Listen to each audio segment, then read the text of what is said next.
Fjalimet të ngjashme TED së shpejti do të bëhen edhe në Prishtinë. Në fakt në Prishtinë janë dy organizime TED. Një është TEDx Prishtina dhe një është TEDx AUK. Dhe TEDx AUK do të bëhet kësa here më 9 maj të shtunën, për cilën e do të flasim për pjesëmarrësit dhe të gjitha temat që do të ligjërohen. Në studio për të diskutuar më shumë vjen bashkëorganizatorja e gjithë ngjarjes, Agnesa Kuqi. Mirë se erdhe. Mirë se jeta. Atëherë Agnesa, fillimisht na trego çka është TEDx AUK, sepse janë dy në shtetin tonë. Cili është dallimi? TEDx AUK është formu vitin e kaluar, 2014 prej studentave të AUK-ut. Se na jemi inspiru prej tjerve, normal prej TED Talks në përbot, që pse edhe na mos me bo dhe një TED këto në Prishtinë, edhe tamën TED të AUK-ut. Kështu që vendosëm që me organizu, vitin e kalum është muaj TEDx AUK Nishe, kështu që si vjatë vendosëm edhe na qeveria studentore ta nishme që me bo TEDx AUK Dyshin, që është një vend që kam i mbledh profesionet ndryshme me folës ndryshëm, që kam i motivu dhe studentat tjerë prej fjalimeve tyne që kanë mi mbajt, kështu që e pam si një ide shumë të mirë dhe thamë pse jo mos me bo edhe na diçka t'tilë. Kush do t'jenë ligjëruesit? Janë emra me famë gjithë në vendin tonë? Po, është Sali Shoshi. Sali Shoshi është një arkitekt i njohur, i cili deri tash ka majtë edhe shumë fjalime ndryshme në përbot, që ka tregu për kulturën, arkitekturën e Kosovës, edhe normal qëllimi ti ka qenë me rritë bashkëpunimin edhe me vende tjera, kështu që me tregu ma shumë për Kosovë, me promovu dhe ma shumë Kosovën. Ai tash është project manager edhe gjithashtu është edhe lider i Cultural Heritage Without Borders në Kosovë. Kështu që mes kësaj organizatit që ka ai pëmri në përbot që me shfaq atë kulturën tonë të Kosovës që e keme. Dhe për 17 minutat sa i takojnë në TEDx AUK, do të ndojmë të gjitha ata që do të vinë për ta dëgjuar eksperiencën e ti? Po, gjithsesi, ai ka me tregu gjithë eksperiencën e ti, qysh kam rritë deri këto, edhe kështu javlen edhe me përmend që tema është was a big idea, kështu që ai ka me tregu për idin e vetë që i ka pas prej që ka qenë edhe ma i ri, edhe ku kam rri deri tash, edhe qka e ka atë idin që me promovu Kosovën në përbot edhe me tregu për kulturën Kosovës që e keme. Por nuk është i vetëmi, natyrisht është një listë e gjatë, kush janë folësit tjerë? Tjetër është edhe Fisnik Ismaili. Fisnik Ismailin e kemi thirë si e kemi ftu me ardhë si një drejtor i një qendre për marketing të për kreative, kështu që ai është i njohur si drejtor i Karotës, edhe për atë arsye kemi ftu, që me na tregu pak idet si një agjenci marketingut shtepër e njohur, me na tregu idet e ti, edhe gjithashtu edhe Fisnik Ismailin e njohëm edhe për realizimin e New Bonet, me cilin tash po njifem edhe në Kosovë. Ta cekem që edhe Fisnik Ismailin e njohëm për politikë, por fjalimet politike nuk mund të lejohen që t'jenë pjesë e fjalimeve TED. Fjalimet politike në TED janë ndalume, kështu që për atë arsye Fisnik Ismailin e kemi ftu jo si politikan, po si një drejtor i Karotës. Një tjetër të ftuar e kemi Sibel Halimin.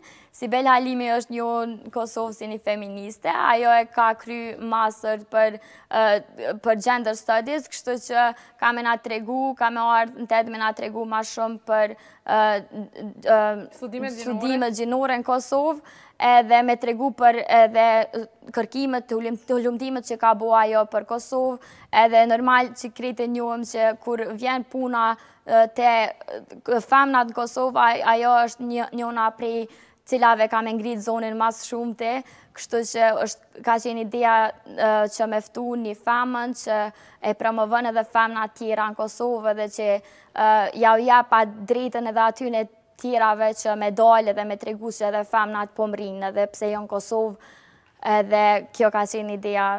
Nuk është e vetëmja me gjithatë, nuk është e vetëmja femër, është edhe Arbana Gjara në listë. Po, Arbana Gjara që tash para do jave e ka fitu një çmim, e ka fitu çmimin në Washington, e ka marrë çmimin si The Most Courage Woman. Gruaja më e gëzimshme. Gruaja më e gëzimshme se është një gazetare hulumtuese, edhe pa marrë parasysh çfarë hulumtimeve ka bo ajo, edhe çfarë sfida ka pas ajo, asnjëherë s'u ndal, edhe gjithmonë tashti që 14 vjet është në skenë, është në për media ndryshme dhe botërore me shkrimet e saj që tregon për krejt ngjarje që ka ndodhur në Kosovë dhe gjithashtu edhe tash edhe për politikat edhe tjera ngjarje që vazhdojnë në Kosovë. Është edhe Manushoaqe Nura, Dritan Çaka Hoxha edhe Besim Dina në këtë listë tuajën.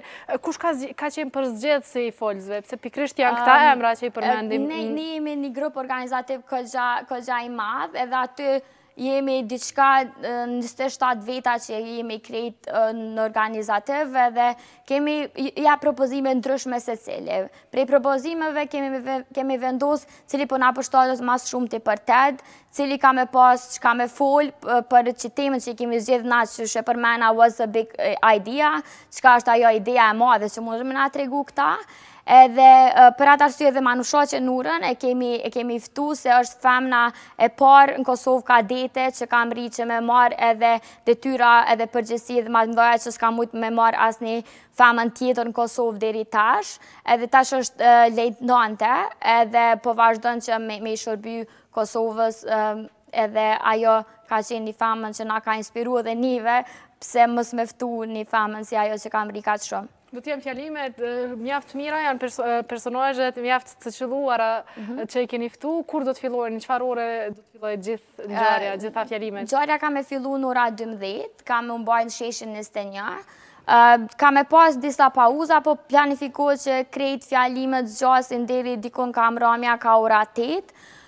Kështu që në atë kohë i presëm gjithë që me ardhë, se është një event që s'do të me hupë, se kjo event nuk bëhet veç për studentat AUK-ut, po bëhet edhe për gjithë, kështu që gjithë janë të ftu me ardhë, edhe biletat mundën me na shkru për mi ble krejt një email, e kemi emailën student.gov@auk.org, edhe gjithashtu mundën me na gjetë në Facebook TEDx AUK2, mundën me na shkru aty, edhe tjetër kënë ku përshesim edhe bileta është në Soma ande i ka qeveria, po, atë në Soma, kështu që mundën krejt me ardhë me ble bileta edhe atje. Edhe atje mund t'i marrin biletat, 5 euro është këtë vetë, është një çmim simbolik, për shkak që dim që në gjithë botën ka edhe çmime më të larta për t'i dëgjuar fjalimet TED. Na mendum pse me bo një çmim të lartë kur nuk mundet ndoshta me u jap mundësia, na falni, krejtve që me pas këtë mundësi me ardhë me dëgju TED Talks, si kur TEDx AUK-un tash. Edhe çmimi ka me qenë 5 euro, për arsye se kemi vendosur që me pas mundësin krejt me ardhë, me një çmim simbolik si ky, që me mujt me përballu edhe ata që me ardhë dhe me dëgju TEDx AUK dhe folësit, edhe me au dëgju ideat e mdoja që i kanë gjithë folësit tanë që kanë me qenë të ftuar. Zakonisht në botë, gjitha fjalimet që mbahen në për TED, pas një periudhe caktuar, edhe uploadohen në faqen zyrtare të fjalimeve TED, do të ndodhë njëjtë edhe me fjalimet që do të mbahen në Kosovë? Po, njëjtë. Si çdo TED edhe vitin e kaluar kemi pas TED-in, njëjtë i kemi uploaduar dhe videot e vitit kaluar, edhe gjithashtu dhe si vjet kanë me qenë të uploaduara. Edhe gjithashtu djenë është atë cikët që fjalimet kanë me qenë në gjuhën Shqipe, po mirë po ka me pas përkthys që për gjitha ata ndërkombëtar që kanë me ardhë, kanë me mujtë edhe me dëgju edhe në gjuhën angleze ose ndonjë gjuhë tjetër që ata e dinë. Me 9 maj në sheshin e Stelin, duke filluar në ora 12, gjithë shikuesit tonë natyrisht janë tuar në këtë ngjarje, kujdo që i ik, natyrisht pas një kohë caktuar do t'i keni mundësinë që t'i ndiqni edhe online gjitha fjalimet nga TEDx AUK. Falenderoj shumë Agnesa që ishe në studio. Faleminderit për ftesën. Faleminderit shumë, është koha për reklama, vazhdojmë vetëm pas pak.